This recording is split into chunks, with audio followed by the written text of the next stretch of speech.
Bienvenidos a todos ustedes. Es un gusto para mí poder eh, moderar en esta oportunidad. Vamos a trabajar hoy día sobre el tema del presupuesto general del Estado, como ha sido anunciado, y tenemos previstas las presentaciones de Jaime Dunn, analista financiero, y de Jimmy Osorio, que, como nos ha explicado hace unos minutos, va a hacer la presentación que han elaborado de manera conjunta con Julio Linares, que por otras razones de fuerza mayor no va a asistir a esta presentación. Voy a cederle la palabra para comenzar a Jaime Dunn. Adelante, Jaime, por favor. Muchísimas gracias, Roberto. Buenas noches a todos. A ver, el tema del presupuesto general del Estado que ha generado gran controversia. Primero que eso es bueno, que se discuta, que se charle, que se comente, que se analice, porque nunca había sucedido algo, creo que ha sido inédito esta oportunidad que hemos tenido, por lo menos algún tipo de discusión sobre el tema. Yo le pedí a Roberto que me dé la oportunidad en esta presentación, en vez de entrar a los números directamente, como seguro que Jimmy seguro los maneja mejor que yo, entender de dónde nace el presupuesto general del Estado, porque detrás de todo de esto obviamente hay una historia. Y esa historia detrás del presupuesto, como este año y todos los años, es el modelo económico.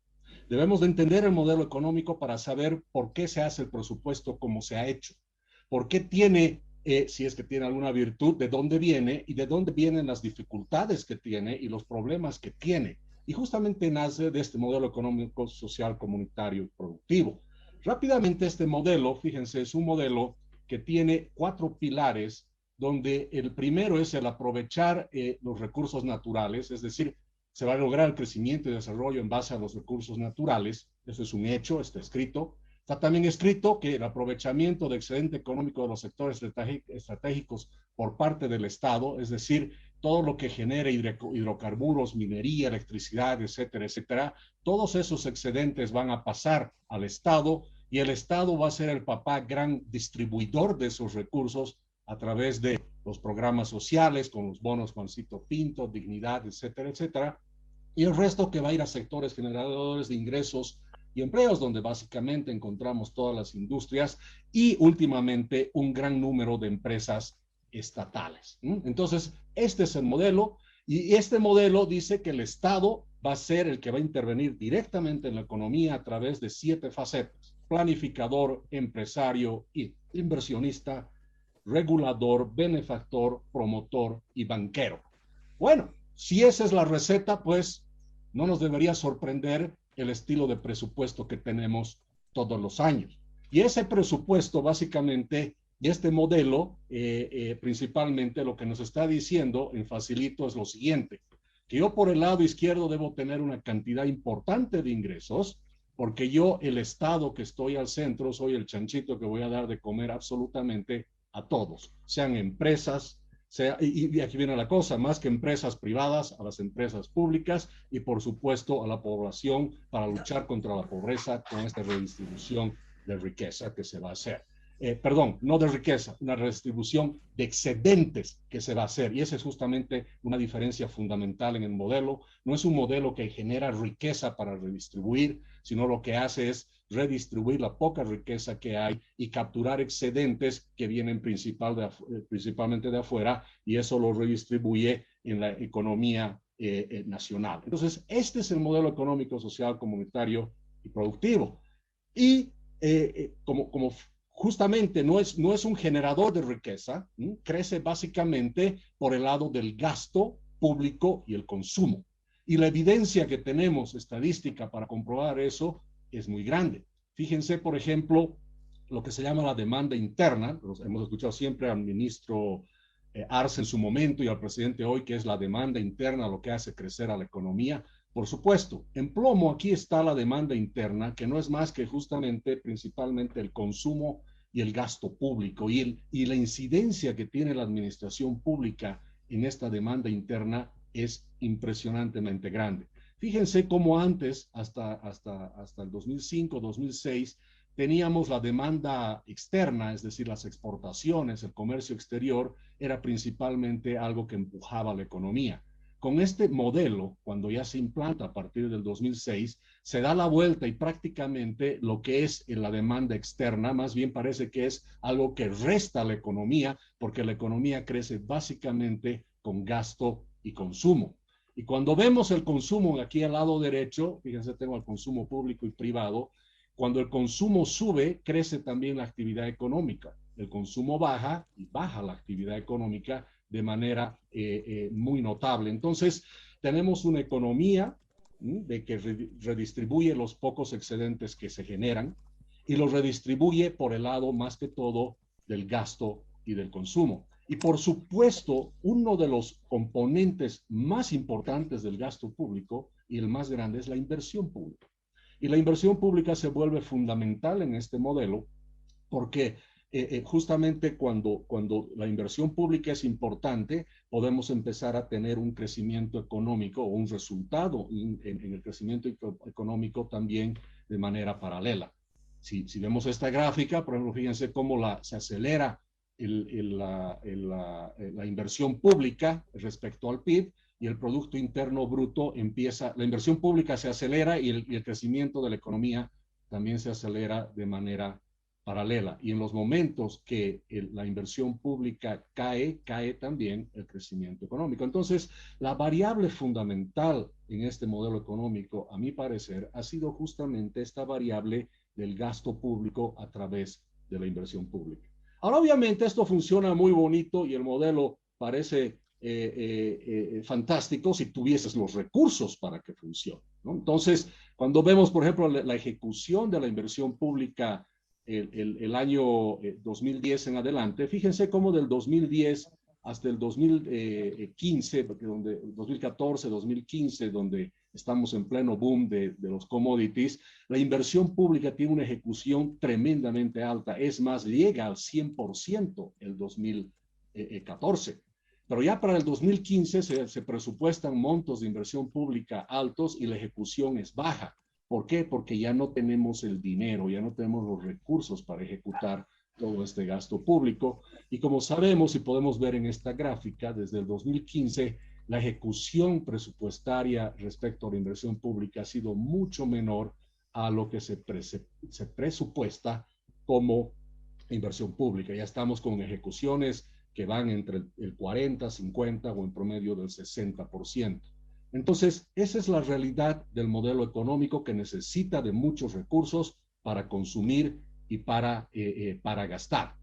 Ahora, por supuesto, cuando tienes un modelo que consume y gasta y no genera realmente ingresos, y si los ingresos vienen especialmente de los commodities, como es el caso de Bolivia, de los hidrocarburos, fíjense en esta gráfica cómo los ingresos que están en azul van subiendo, los egresos también, pero tenemos un superávit fiscal hasta justamente el año 2014-2015. Después, cuando el precio del petróleo baja, que lo tengo aquí en negro, cuando baja el precio de los hidrocarburos, inmediatamente se revierte esa situación y el gasto público que está en anaranjado es más alto que los ingresos que están en azul, y eso genera todo el déficit fiscal que venimos acumulando en los últimos 9 años. Y la pregunta es, ¿por qué tenemos este déficit?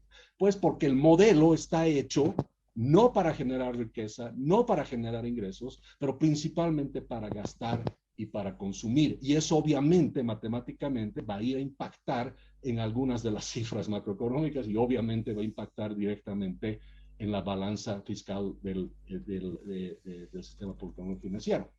Y una de las cosas aberrantes que se tiene cuando vemos el déficit, me gusta siempre ver este gráfico para ver lo terrible que es.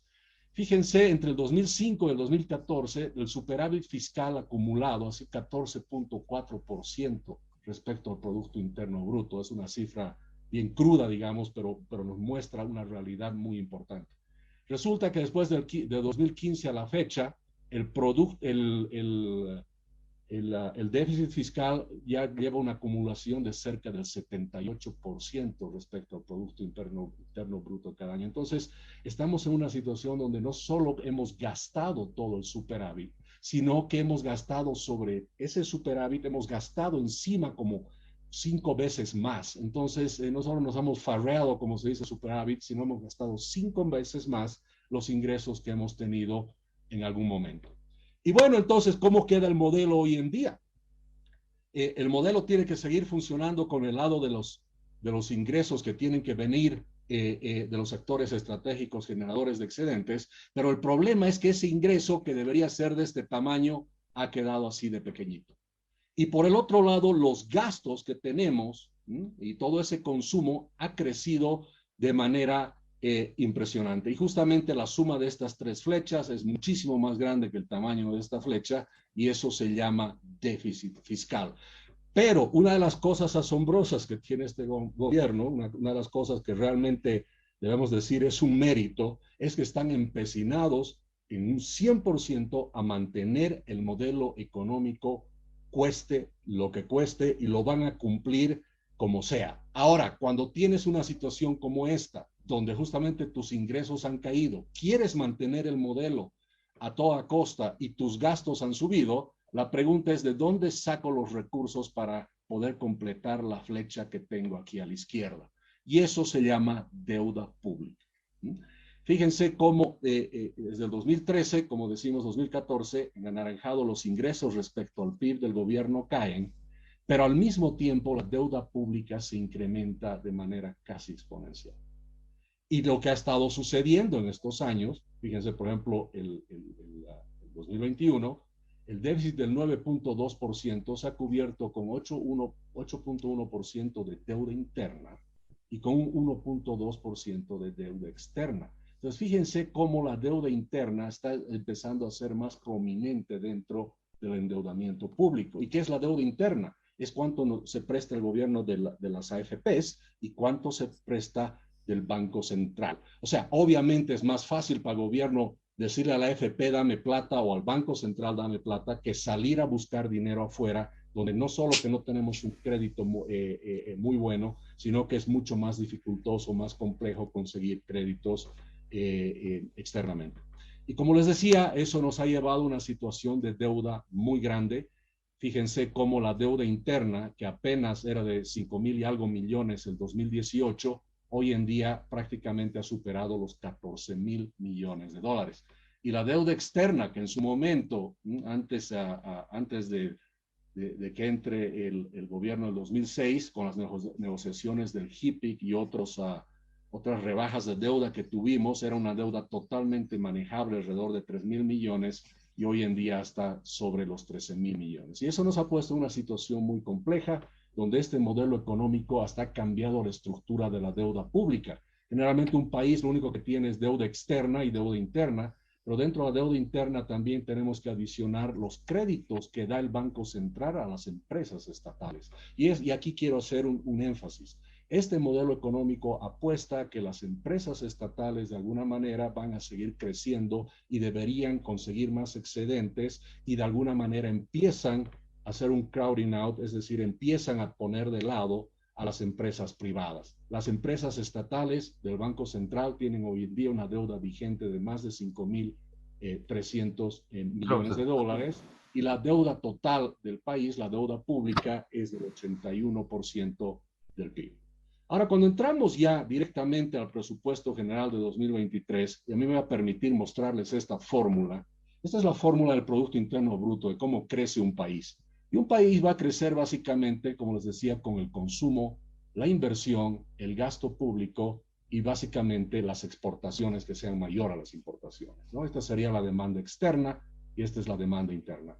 El modelo crece solo con consumo y gasto público, básicamente. La inversión, especialmente la inversión privada, prácticamente no existe y las exportaciones son casi algo, palabra prohibida en este modelo, especialmente cuando prohibimos las exportaciones y a través de prohibir las exportaciones también afectamos a una región como es Santa Cruz. Entonces, de los 4 motores que debería tener una economía, este modelo usa 2, el consumo y el gasto.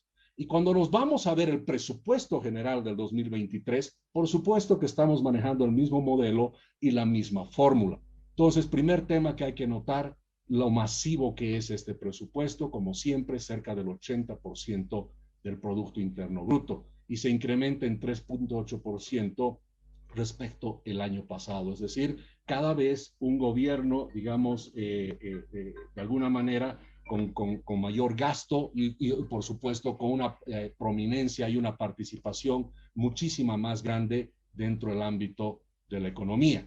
Entrando en algunos detalles, voy a tratar de no pasar mucho tiempo en esto, pero una de las cosas, por ejemplo, importantes que vemos dentro de la falta de prolijidad y la falta de análisis en este presupuesto es cómo estas cifras se las ponen sin ningún justificativo realmente importante. A ver, por ejemplo, ¿por qué se pone el precio del petróleo a 71.90? No sabemos. Es más, me ha costado muchísimo conseguir el precio del petróleo en el presupuesto porque no está de manera explícita en ninguna parte en el presupuesto. Pero se pone el 71.90 porque obviamente al poner un precio del petróleo por debajo de lo que dice, por ejemplo, la Agencia Internacional de Energía de 86.36, al poner un precio más bajo, también limitamos los ingresos y los presupuestos que van a tener los municipios, las gobernaciones, las universidades, etcétera, etcétera. Y eso me lleva a un punto importante. El presupuesto está hecho de tal manera que es el gobierno central que se agarra la mayor cantidad de recursos. Ahora, cuando nos fijamos, por ejemplo, en la inversión pública, que es una variable tan importante, surge pues una pregunta, ¿no? A ver, fíjense, en el presupuesto del 2021 se había presupuestado 4.000 millones y se ha ejecutado 2.600.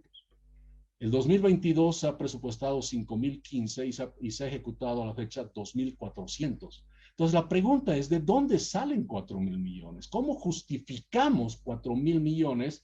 No solo cuando nuestra ejecución es tan baja, sino también cuando no tenemos los recursos realmente para poder ejecutar esta inversión pública tan masiva. Hago notar que la inversión pública necesita 33% de recursos externos, más o menos 1.320 millones de dólares. ¿De dónde vamos a sacar ese dinero? Tampoco está claro. Y 76% de financiamiento interno. Eso sí está claro, va a ser de las AFPs y del Banco Central principalmente. Otra cosa muy importante hacer notar en la inversión pública es quién ejecuta la inversión pública. No es sorpresa, ¿no? Como hemos dicho que el gobierno lo hace todo, el gobierno central, el 82% de la inversión pública sería ejecutado por el gobierno central y las empresas públicas y apenas un 18% por los gobiernos subnacionales. Y justamente cuando analizamos con un poquito más detalle el presupuesto, llama la atención que entre los órganos del Estado, es decir, el gobierno central y las empresas públicas, ejecutan el 66% del gasto y se les asigna el 85% de los ingresos. Mientras que las gobernaciones y los municipios, fíjense, las gobernaciones apenas ejecutan el 1.4% del presupuesto y los municipios el 7.1% del presupuesto. Una empresa pública, señores, en este presupuesto tiene 4 veces más ingresos que todos los municipios y las gobernaciones, y las empresas públicas tienen 10 veces más poder de gasto que todos los municipios y las gobernaciones de Bolivia. Centralismo total y absoluto. Definitivamente es más importante ser presidente de Yacimientos o de ENDE que ser presidente de o que ser alcalde o gobernador desde el punto de vista de recursos, porque el presidente de Yacimientos maneja mucho más recursos que la mitad de los municipios del país. Y aquí hay que llamar la atención a todos en el sentido de que el centralismo que tenemos en este presupuesto no solo es muy grande, sino recordemos también que este presupuesto es manejado por un solo partido político, ¿no es cierto? Estamos hablando de 530,000 empleados públicos con acceso a 247,000 millones de bolivianos. Escuchaba esta mañana de que se ha revelado de que los aportes de los funcionarios públicos van desde el 1% hasta, si no me equivoco, el 10% de su salario. Entonces, por supuesto, el MAS, a través de este presupuesto, debe ser el partido político mejor financiado en Latinoamérica, por lo menos, ¿no? Y una de las cosas también que llama la atención de manera muy poderosa es cuando hacemos un análisis del presupuesto, los ingresos tienen que venir de algún lado. Y como ya no vienen del gas, por supuesto, ¿de dónde están viniendo?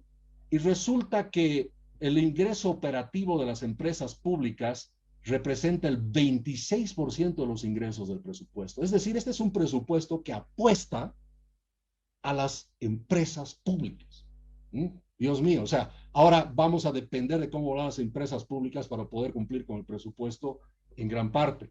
Los impuestos apenas representan el 21% de los ingresos, es decir, se espera que las empresas públicas vayan a generar más ingresos que todos los impuestos de este país, 26% versus 21% los impuestos. Y se les asigna 23% más de inversión que el 2022. Es decir, una de las cosas que está debajo de este presupuesto es una apuesta muy grande por las empresas públicas el 2023. Y nos muestran, por ejemplo, Yacimientos va a tener un ingreso operativo de 46.200 millones de bolivianos y BOA 2.700 millones. Pero lo que no te muestran de manera pública es cuánto gastan estas empresas. No he tomado el trabajito de leer más de 1.200 páginas y buscar por ahí dónde está, por ejemplo, el gasto corriente de estas empresas. Y resulta que Yacimientos va a tener 46.200 millones de ingresos de operación, pero su gasto corriente es de 49.000 millones. Entonces ya está, Yacimientos en realidad es una empresa desde ese punto de vista financiero deficitario. El caso de BOA, 2.700 millones de ingresos operativos y un gasto corriente de 2.500 millones. Aquí hay alguito de ingreso, pero cuando vemos todas las empresas o llegan a un break-even o simplemente como en MAPA, fíjense, 1.000 millones de ingresos operativos y gastos de 1.235 millones. Entonces la pregunta es, ¿cómo esperamos que estas empresas realmente generen todos los ingresos que esperamos que se generen en ese presupuesto? Otra de las cosas también complejas dentro de este presupuesto, y lo habíamos visto el año pasado y no me canso de repetir, esta anomalía que estamos teniendo. A ver, fíjense, para el 2023 se espera que los impuestos sin IDH y IHD, es decir, los impuestos que pagamos todos nosotros, las empresas, IUE, ITES, RSI, IVAS, etcétera, etcétera, va a ser de 45.000 millones de bolivianos. Pero los sueldos y salarios de todo el Estado son de 47.200 millones de bolivianos. Es decir, los impuestos de Bolivia ya no alcanzan para pagar la planilla del Estado. Todos los impuestos de Bolivia, excepto el IHD y el IDH, no alcanzan para pagar, señores, el salario de todos los empleados públicos. Estamos hablando de una planilla de 6.800 millones de dólares. Esos son 19 millones de dólares diarios en planilla que se paga a esta burocracia estatal. Solo como referencia, y lo repito todos los años, ustedes no han escuchado, el impuesto a las grandes fortunas ha recaudado apenas 34 millones de dólares. Es decir, no alcanza para pagar 2 días siquiera de la planilla que se tiene hoy en día en toda esta burocracia estatal. Y una de las cosas más tristes que vemos, y está en este presupuesto por primera vez, es el hecho de que Bolivia ya no es un país hidrocarburífero. Fíjense, la subvención de hidrocarburos es de 7.600 millones para este año de bolivianos y los ingresos del IDH son de 6.200 millones. Es decir, al final la era hidrocarburífera ha terminado en una situación donde la subvención es más grande que el beneficio que estamos teniendo por IDH por primera vez en estos últimos años, ¿no? Al final un final muy triste, digamos, a la era de los hidrocarburos en Bolivia. Y cuando analizamos esto un poquito más de detalle, ya el 2022, como saben, hemos empezado a tener un déficit en la balanza comercial hidrocarburífera, es decir, el 2022, hasta octubre, hemos exportado 2.500 millones de bolivianos de hidrocarburos y hemos importado 3.600. Ya estamos con un déficit en la balanza comercial hidrocarburífera y encima estamos presupuestando una subvención también inmensa de más de 7.000 millones de bolivianos. ¿Y por qué lo tenemos que hacer? Porque debemos de subvencionar, porque la subvención también ayuda a mantener los precios bajos y nos ayuda a mantener esa inflación baja que tanto hemos escuchado que ha hecho noticia en el mundo. Lo que sucede es que cuando subvencionamos los alimentos, subvencionamos los hidrocarburos y al mismo tiempo también subvencionamos ciertos servicios básicos y ponemos control de precios, pues obviamente la inflación va a ser baja, ¿no? A Bolivia le está costando más o menos 9.000 millones de bolivianos al año el mantener la inflación baja, en otras palabras. Entonces, por eso digo, Bolivia es como que se compra la inflación baja, es como que le coimeamos a la inflación para que nos dé un resultado bajo y eso nos cuesta 9.000 millones de bolivianos. Ahora, necesitamos deuda para poder hacer funcionar este modelo también en el 2023. ¿De dónde va a salir ese dinero? Fíjense, el mercado de deuda soberana de Bolivia ha colapsado. Esto no está en las noticias porque nadie realmente sigue el mercado de deuda soberana boliviana. Pero fíjense, los bonos del 2028 que estaban cotizando alrededor de 95 centavos el dólar han llegado casi a 77 centavos el dólar este 2022 y nos mantenemos ahí abajo. Hoy en día, el bono de 30 del 2030 está a 91 centavos el dólar con un rendimiento del 9.3% en dólares. La deuda de 2028 está a 80 centavos el dólar, con un rendimiento del 10%. Es decir, si Bolivia hoy en día quisiera emitir esos bonos que están en el presupuesto, esos 2.000 millones que han puesto en el presupuesto, resulta que la tasa va a ser alrededor del 10%. Totalmente irreal para Bolivia. No es posible financiarse a esa tasa porque simplemente no solo que es un tema de costo muy alto, sino que adicionalmente, obviamente sería un tema político muy complejo para el gobierno decir que estamos pagando 10% anual de rendimiento. Y las calificaciones de riesgo absolutamente todas han colapsado, de BA3 a B, de W a B y de W a B estable por Fitch. Les recuerdo, B no significa ni bueno, ni bonito, ni barato. Es B de basura. La deuda boliviana tiene el nivel de junk bond, es decir, de bono basura, y lamentablemente no hemos podido revertir eso. Una de las cosas también interesantes, y con esto ya voy terminando, es que hay una búsqueda desesperada de ingresos dentro de este presupuesto.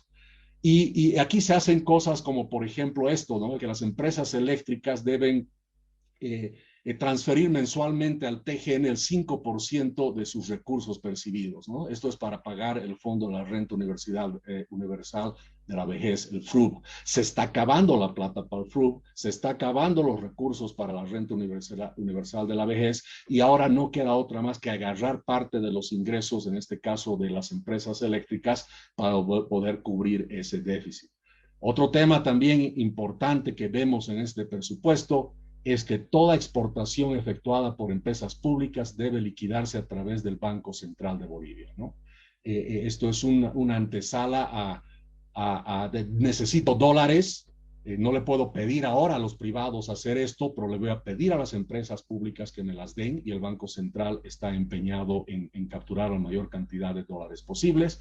Obviamente lo ideal es que, y esperemos que esto no se transfiere, no sea algo que después repercuta o se emule, digamos, con las empresas privadas, ¿no? Que empezamos a capturar los dólares de las empresas privadas. Otra de las cosas también innovadoras y interesantes que se puso en el presupuesto es que YPFB podrá ceder los flujos de caja futuros para realizar operaciones de titularización. A ver, la titularización es un mecanismo financiero por el cual tú vendes tus flujos futuros. O sea, ya hemos llegado a un punto donde no tengo flujos hoy, espero tener ingresos a futuro y los vendo hoy. Les voy a dar un ejemplo de titularización. Digamos que yo gane $1,000 al mes, son 12,000 al año. Eso serían $120,000 en 10 años. Entonces, como yo necesito plata hoy, lo que yo puedo decirle al mercado de valores es, les vendo mis 120,000 de flujo futuro por 100,000 hoy, ¿no? Entonces me dan los 100,000 hoy y durante los 10 años todo mi salario es pues del inversionista que me ha adelantado los recursos. Entonces, yacimientos ya y el Estado buscando una forma rápida de conseguir recursos ha apostado por la titularización, que es un mecanismo obviamente puede ser muy efectivo, pero especialmente es muy efectivo en el sector privado. En el sector público es algo muy cuestionado, porque por más flujo que sea el que viene del futuro, eso es un bien del Estado. Y como un bien del Estado lo vamos a vender a los privados, es una de las primeras preguntas que uno se debería hacer. Y otra cosa, bueno, les comento, paréntesis aparte, mi especialización es en titularización. Hoy en día soy presidente de una titularizadora. Y justamente yo había propuesto en el gobierno de Quiroga que titularicemos las exportaciones del gas al Brasil y hubo una oposición muy grande en el Parlamento para hacerlo y justamente uno de los opositores más grandes fue, curiosamente irónicamente viéndolo ahora, Evo Morales, ¿no? Evo Morales se opuso a la titularización porque decía, ¿cómo es posible que el tuto vaya a vender los flujos futuros de los ingresos del gas del país? Además, el tuto no va a ser presidente por más de 1 año y medio. ¿Qué se hace él vendiendo el flujo de cuando yo sea presidente? Decía Evo Morales en ese momento, ¿no?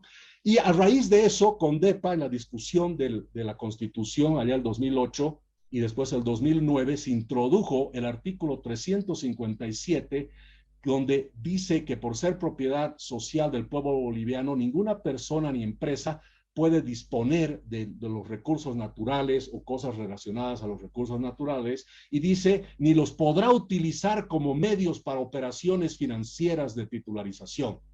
Es la única constitución en el mundo que prohíbe de manera tácita constitucionalmente la titularización como mecanismo financiero en operaciones relacionadas con los recursos naturales. Entonces, si Yacimientos quiere sus 2.000 millones de bolivianos conseguirlos con la titularización, creo que va a haber una barrera constitucional ahí muy importante. Y con esto termino, con esta lámina, hacerles notar que evidentemente, como les decía, el gasto público es importante, la inversión pública es importante para que crezca la economía en este tipo de modelo especialmente. Entonces, cuando teníamos una inversión pública de 5.000 millones, esperábamos crecer el 5.10% y el déficit era del 8.5%. Y ahora que la inversión pública es menor, de 4.000 millones, el crecimiento también es ligeramente menor y el déficit también es menor. ¿Y por qué les menciono esto? Porque evidentemente uno de los causantes del déficit fiscal que tenemos es la misma inversión pública. Entonces,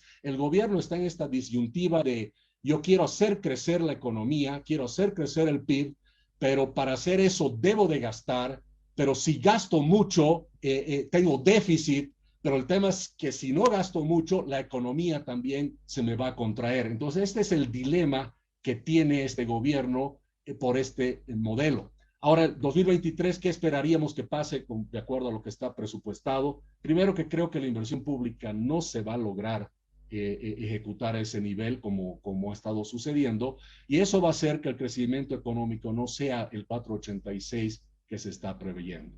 El déficit fiscal va a ser menor porque justamente la inversión pública va a ser menor, pero una de las cosas que definitivamente va a suceder es que la deuda pública se va a incrementar aún más. Y fíjense, por primera vez creo que podemos decir que la inversión pública de alguna manera se está volviendo la variable clave para la estabilidad. ¿A qué me refiero con eso? Que si la inversión pública realmente se llegaría a cumplir, nos causaría un déficit fiscal muy grande y eso podría generar una falta de estabilidad muy importante en las cifras macroeconómicas de Bolivia. Con esto termino, les agradezco muchísimo. Gracias Jaime. Creo que es un panorama bastante completo, interesante de la situación, sobre todo porque hace enfatización el tema del modelo económico del gobierno, pero me parece que hay una cuestión que a los que no están muy empapados del tema económico merecerían una explicación un poquito mayor. Has insistido mucho en que la inversión pública es la variable clave, la variable de ajuste, que es además un componente fundamental del crecimiento económico y por tanto también eso te lleva a lamentar que en algunos momentos no se llegue a ejecutar toda la inversión pública. Sin embargo, al mismo tiempo has dicho que la mayor parte de las empresas son deficitarias. Mi pregunta es, ¿cómo logran generar crecimiento económico empresas que son deficitarias? Y me voy a un caso muy concreto que está en el propio presupuesto, ¿no? La empresa de San Buenaventura, que no produce un solo kilo de azúcar, ¿no es cierto?, tiene un presupuesto de 84 millones para este año, para el año 2023. Digo, estos 84 millones sin producir generan crecimiento económico. ¿Dónde está el misterio de esto? Nos están mamando con este presupuesto. ¿A dónde conduce una dinámica en la cual se está inventando gasto para generar un PIB que en realidad no existe? Y entonces, ¿qué es lo que se consume si no se está produciendo? ¿Cómo se explica este este dilema desde tu punto de vista? Muy brevemente antes de pasar al otro expositor, ¿no? Adelante, Gemma. Sí, gracias, Roberto. Muy interesante tu pregunta. Y justamente viene en la fórmula del PIB, ¿no es cierto? El Producto Interno Bruto es el consumo, la inversión, el gasto público y tener una balanza comercial positiva. Entonces, cualquiera de estas variables me va a hacer crecer. Entonces, si yo no estoy produciendo nada, y valga la aclaración, esta es una igualdad, es una fórmula, dice PIB, o sea, el Producto Interno Bruto, la producción tiene que ser igual al consumo, la inversión, el gasto y tener más exportaciones que importaciones. Ahora, ¿qué es lo que pasa? Que justamente si es que no haces inversión pero gastas mucho, vas a tener prácticamente el mismo efecto, porque el PIB funciona así. O sea, yo puedo invertir 100, ¿no es cierto? O puedo gastar 100, desde el punto de vista de la fórmula, se va a calcular exactamente igual. Por eso es que se dice que el PIB es la peor manera de medir realmente si un país está creciendo. Y valga la aclaración, el PIB no es realmente una medida de desarrollo o una medida de bienestar, es simplemente una estadística de cuánto se ha gastado, cuánto se ha consumido, cuánto se ha importado y cuánto se ha exportado y cuánto se ha importado, ¿no es cierto? Entonces, por eso el PIB no es una buena medida y te crea esas distorsiones que tú estás diciendo. Es más, si queremos hacer crecer el PIB rápidamente, podríamos dejar nomás que se incendie toda la chiquitanía y el día de mañana vamos después a recoger todas las cenizas. Con toda esa fuerza laboral de ir a recoger las cenizas y tratar de sembrar de nuevo, hacemos crecer el PIB. Y fíjate cómo un incendio nos hace crecer el